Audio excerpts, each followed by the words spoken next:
Alors, you are live. Bonsoir tout le monde, bonsoir. Saria de nouveau de notre page Aladdin Saria dans un nouveau live en direct avec une invitée spéciale aujourd'hui, une invitée francophone avec un live qui s'adresse à notre communauté francophone. Vu les demandes que je reçois, vu les questions que je reçois, j'étais vraiment intéressée à avoir Zohar et Samir comme invités pour partager avec vous son expérience dans cet espace numérique pour répondre à certaines de vos questions en personne. Alors, je te remercie énormément, Zohar, d'avoir accepté mon invitation aujourd'hui et je suis très, très ravie de t'avoir ici. Ah, merci beaucoup, Saria. Merci beaucoup pour l'invitation. C'est toujours un plaisir de parler avec toi, puis ce sera formidable. Zohar, dis-nous, avant qu'on commence, s'il te plaît, si tu peux nous faire une brève introduction. Qui est Zohar? T'habites où? Tu viens originaire de quel pays? Tu fais quoi comme profession et comment tu as commencé ton propre business online? Oui, donc mon nom est Izhor et avec mon mari Samir, on est digital entrepreneur. Je suis maman de trois enfants. Puis comme toi, Saria, entre parenthèses, oui. Bien Donc notre chiffre magique. Donc maman de trois enfants. Je suis chimiste de formation. Je suis aussi algérienne d'origine. Nous avons immigré au Canada il y a presque 20 ans. Puis nous vivons ici à Montréal. Et donc, j'ai travaillé dans plusieurs domaines. Donc, ma carrière a pris plusieurs virages. J'ai travaillé dans mon domaine, oui, mais dans différents secteurs. Donc, j'ai été superviseur de laboratoire, j'ai été chercheur, j'ai été aussi enseignante de chimie en postsecondaire. Mais chacune de mes carrières, disons, j'ai pas pu trouver l'équilibre entre la famille, le travail, etc.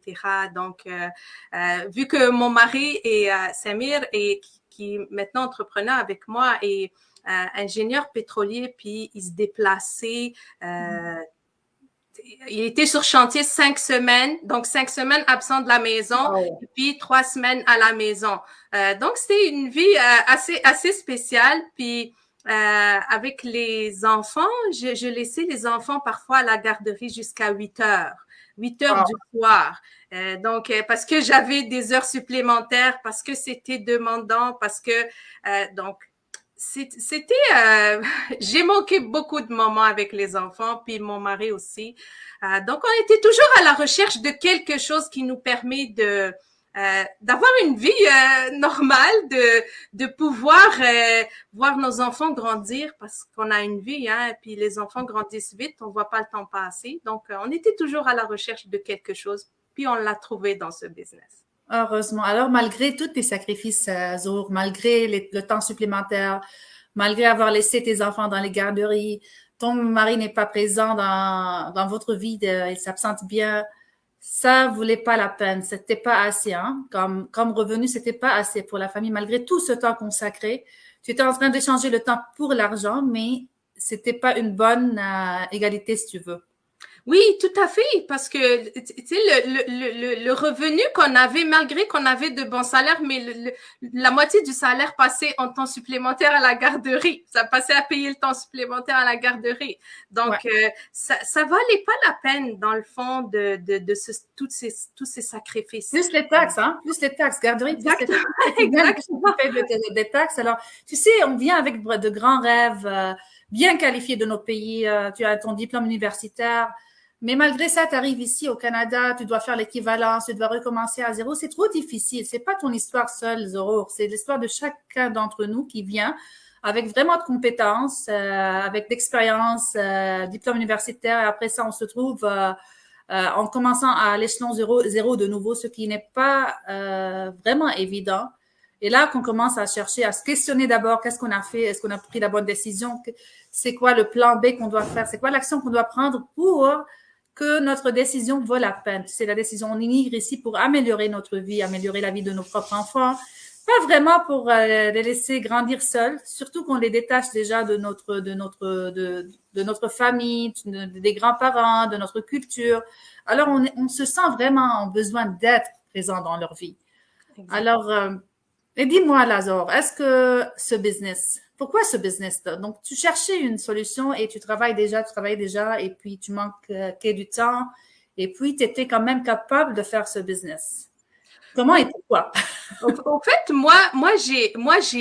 j'ai quitté le milieu du travail, j'ai quitté le milieu professionnel. Donc, j'ai décidé, OK, je vais me consacrer aux enfants. Mais j'avais besoin de quelque chose, de faire quelque chose, parce que oui, on est maman à temps plein, mais OK, on a besoin aussi de notre revenu familial, de trouver quelque chose aussi, de faire quelque chose pour nous aussi, dont on est fier. Donc, on a cherché avec mon mari, on a investi par exemple dans le real estate, on a investi dans l'immobilier, mais dans l'immobilier, c'est le retour sur investissement, c'est sur des années. Donc, c'est pas un revenu dont on a maintenant, là. Donc, on cherchait quelque chose. Puis, on est tombé sur cette opportunité. Puis, on s'est dit, pourquoi pas? On va essayer. On n'a rien à perdre. Puis, on va voir. On va apprendre au moins quelque chose. Hein? C'est toujours bon d'apprendre. Et donc, on a essayé. Puis, on n'a jamais regretté à date. C'est la meilleure décision qu'on ait prise professionnellement. Puis, ouais, ça se voit avec vos résultats. Franchement, là, autant que d'originaire arabe aussi, ça me fait comme je sens la fierté quand je vois tous ces des gens en train d'accomplir un succès dans cet espace. Comme tu as dit, c'est bien d'apprendre toujours, on est capable. Il faut juste croire à soi et mettre le travail nécessaire pour voler. Exactement. Puis je vois Saria là, vous volez haut parce que bravo, vous avez aujourd'hui une grande étape franchie. Puis vraiment bravo pour votre succès. Vous le méritez avec le travail fort que vous faites. Puis bravo. Merci beaucoup ma sœur. Alors, la prochaine question qu'on reçoit de notre communauté francophone. I don't speak English. Qu'est-ce que tu réponds là? Est-ce qu'ils ont besoin vraiment de la langue pour faire ce business? Est-ce qu'ils ont plutôt besoin d'une langue comme d'un niveau avancé pour être capable de faire ce business? Je vais te dire quelque chose, Saria. I didn't speak English either. Yes! I love this accent. Go ahead, do it again, repeat. Yes, I didn't speak English either. Parce que quand j'ai commencé le business, mes dernières études en anglais remontent au secondaire, une trentaine d'années.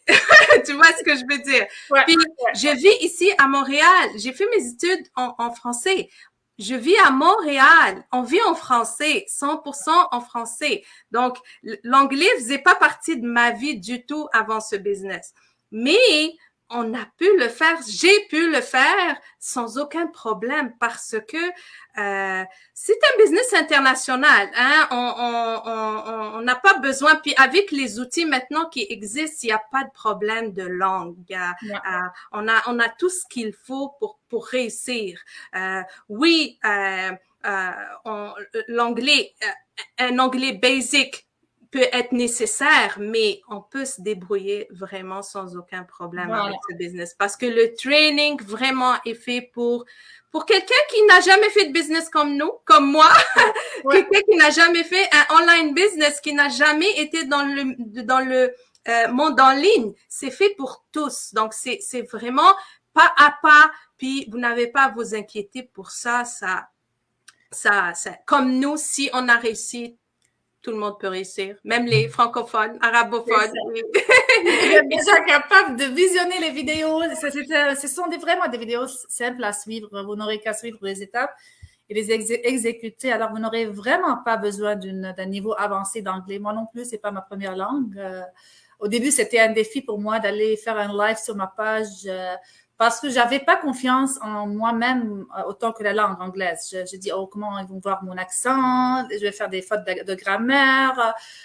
C'est pas ma langue première, n'est-ce pas? Alors, mais après ça, j'ai commencé à entendre des gens, ah, mais tu parles l'anglais très bien. Et moi, pour moi, c'était comme, non, c'est pas bien. Tu sais, parfois, on commence à exagérer avec nos pensées.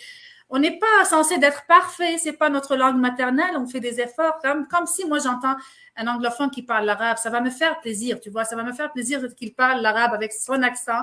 Je ne vais pas le juger, c'est ça, il faut qu'on se mette dans les chaussures des autres, c'est comme pour comprendre, pour avoir le courage d'arrêter nos craintes, tu sais, comme on pense trop, on aille trop loin, il faut juste faire. Moi, ma règle, c'est ça ma règle dans la vie, Zohar. Oui, oui, tout à fait. Je décide, je commence à faire, puis j'apprends en faisant. Exactement. Exactement. Puis comme j'ai entendu un jour quelqu'un dire, si on fait des erreurs, on parle une autre langue, puis on fait des erreurs, ça veut dire qu'on parle une autre langue. Ça veut dire que c'est pas notre langue maternelle. Puis c'est correct. Il y a aucun problème avec ça. Puis c'est sûr, c'est sûr.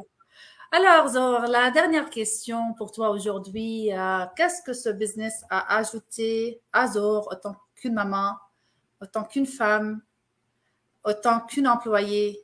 C'est quoi le changement que ce business t'a offert? Si t'as ressenti un changement là. Hein?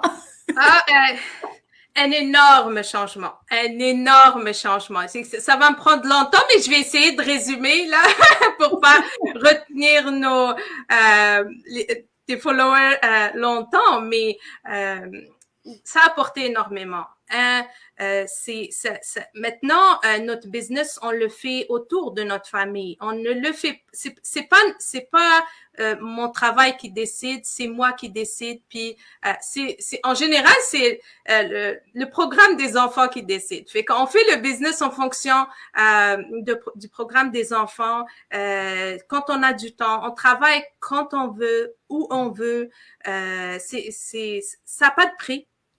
Ça a vraiment pas de prix. Quand je vois ce que comme employé j'ai fait comme heures supplémentaires, combien j'ai manqué de moments importants dans la vie des enfants, ça a pas de prix. Et puis, en plus, ça nous permet de gagner très bien notre vie. C'est un business avec un potentiel illimité. Où c'est la personne qui travaille qui va gagner, ou c'est les efforts qui vont déterminer nos revenus. Puis ça c'est inestimable. C'est sûr, c'est énorme. Et tu sais quoi, Zohar, aussi, je l'entends parfois. On est des mamans, tu sais, on passe certaines années de notre vie à consacrer du temps à nos enfants. Parfois, on a beaucoup de rêves, on a beaucoup de... Comme toi, tu as dû quitter tout pour rester avec tes enfants. Peut-être que tu ne voulais pas vraiment quitter ton travail ou bien grimper dans des promotions, mais tu as choisi ta famille. Moi, dans certaines étapes de ma vie, j'ai choisi ma famille, j'ai lâché d'autres choses. Et on arrive à un point, les enfants grandissent et tu te sens que vraiment tu as besoin pas juste travailler pour gagner un revenu, établir quelque chose pour toi. Créer quelque chose pour toi où tu peux grandir et tu peux aider. Pour moi, personnellement, c'est ça que j'ai trouvé là. C'est comme le plaisir d'être capable de grandir en aidant. Pas nécessairement de travailler, tu sais, dans un genre de business où il y a une grande compétition, on est en train de détruire la compétition, il parle de moi, je parle de lui, tu comprends? On grandit ensemble, on s'entraide, on grandit ensemble, on gagne ensemble. C'est ça la beauté. Et le plaisir de voir que tu as laissé un impact, tu as été capable d'aider des familles qui passent par des circonstances spécifiques à commencer à gagner dans cet espace. C'est vraiment grand, c'est vraiment énorme. Alors moi, là, je suis très reconnaissante pour notre communauté qui m'a permis aussi de reconnaître des gens comme toi, Zohar. Là, on se connaît maintenant. Tu es au Canada, je suis au Canada, toi à Montréal, moi à Toronto. Voilà, c'est un peu loin, mais un jour, on ne sait jamais. On a grandi aussi des connexions partout dans le monde. C'est vraiment enrichissant. Tout à fait. Tout à fait. Ouais. C'est un plaisir, c'est toujours un plaisir d'être dans ce business. Puis plus on va dire, travaille dans ce business, plus les mois passent, les années passent, plus on l'apprécie. C'est sûr. C'est sûr, c'est sûr. Ouais. Je te souhaite une merveilleuse continuation, bien méritée, c'est sûr. Et j'aimerais en profiter pour remercier les gens qui nous regardent maintenant.